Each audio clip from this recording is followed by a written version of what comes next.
नमस्कार दोस्तों, मैं सीएम मनोज कुमार यादव। कुछ महत्वपूर्ण टास्क जो हर किसी को 31 मार्च 2023 के खत्म होने से पहले कर लेने चाहिए। संभव है यदि आपने इन पर ध्यान नहीं दिया तो आपकी पर्सनल फाइनेंस की गाड़ी पटरी से उतर जाएगी। सबसे पहले यदि आप सैलरीड एम्प्लॉयड हैं तो पुराने एम्प्लॉयड से मिलने वाली सैलरी की डिटेल नए एम्प्लॉयर को फॉर्म 12B में अवश्य जमा कराएं ताकि वो सही टीडीएस डिडक्ट कर पाए और आपको रिटर्न फाइल करते समय पे कोई बड़ा झटका ना लगे।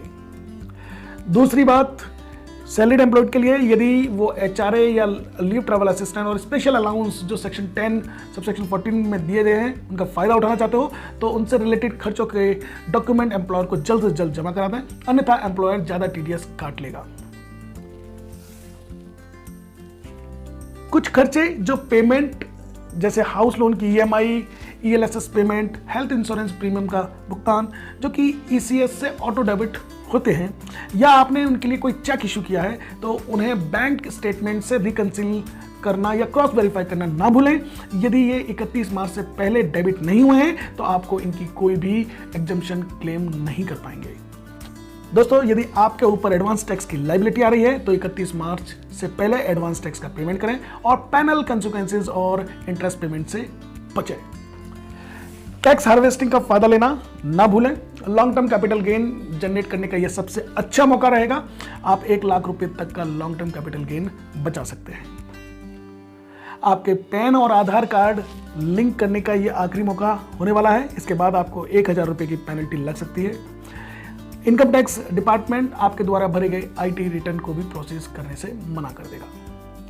यदि आपने ओरिजिनल रिटर्न या रिवाइज रिटर्न या बिलेटेड रिटर्न नहीं भरा है और आप पिछले वर्षों की रिटर्न भरना चाहते हो तो अपडेट रिटर्न भरने की आखिरी अपॉर्चुनिटी को ना गंवाएं और अपने टैक्स कंप्लायंस को पूरा करें।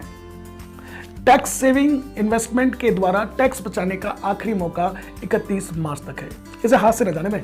आप एटीसी में जो कि मौजूदा 1,50,000 रुपए की जो छूट है उसमें एटीसी के मौजूदा सारे इन्वेस्टमेंट प्रोडक्ट्स का फायदा ले सकते हैं। इसके अलावा एनपीएस में एडिशनल 50,000 तक का इन्वेस्ट करके आप उसका भी फायदा उठा सकते हैं।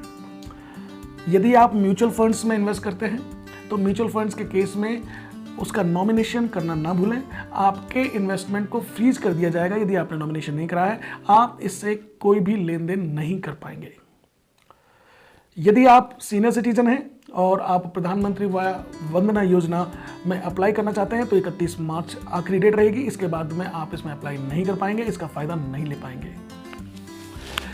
जिन लोगों को हाई प्रीमियम एलआईसी पॉलिसीज में इन्वेस्ट करना था, टैक्स का फायदा उठाना था, उनके लिए 31 तारीख आखिरी रहेगी। इसके बाद में ये अगले साल से टैक्सेबल हो जाएगी, इसलिए आप इसका मैक्सिमम फायदा अभी उठा सकते हैं। दोस्तों, अंत में मैं केवल यही कहना चाहूंगा कि ये सारी चीजें आपको जल्द से जल्द खत्म कर लेनी चाहिए जिससे कि आपको फाइनेंशियल लॉस ना हो। धन्यवाद।